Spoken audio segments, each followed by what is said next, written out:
Hi, I'm Paul Verderese, Division Chief of Community Health at Inova in Northern Virginia.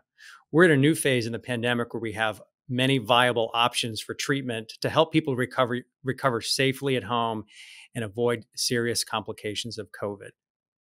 The mainstay of treatment at this point is ritonavir-boosted nirmatrelvir. It's an oral medication given over 5 days for folks that are considered to be at high risk for developing severe COVID.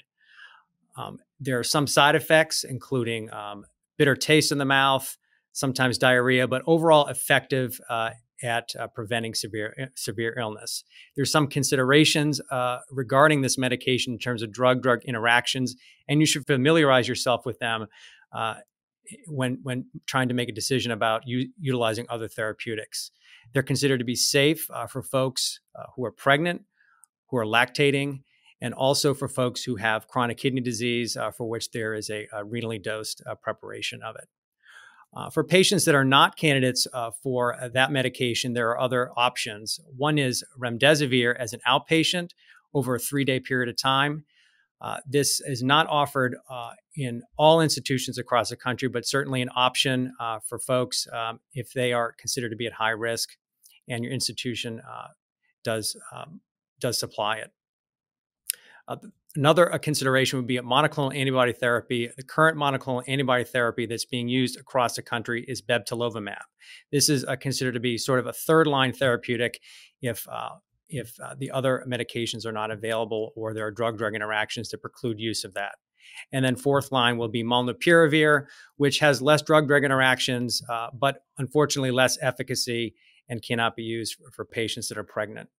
I think the key is to know your patients and understand who is at high risk for complications. In many cases, this includes age greater than 65, obesity, virtually any other chronic medical condition. And now what we're learning is folks that have certain mood disorders or certain ethnic backgrounds are considered to be at high risk and should be considered for treatment. It's important that people get tested as soon as they develop symptoms, and the quicker treatment is started, the better the outcomes are felt to be. Ritonavir-boosted nirmatrelvir should be given within 5 days of illness onset.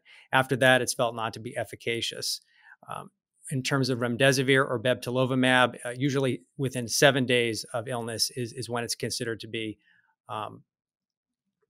efficacious, and the same goes with molnupiravir.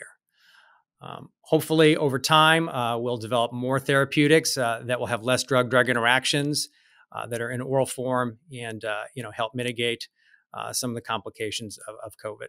So just to summarize, there are many treatments now for the outpatient treatment of COVID-19. It's important that folks, when they develop symptoms, if they're at high risk, they get tested immediately and start treatment immediately. The main medication we want folks to use is ritonavir-boosted nirmatrelvir. If that's contraindicated, there are other options, and they should seek those treatments. Thanks for listening.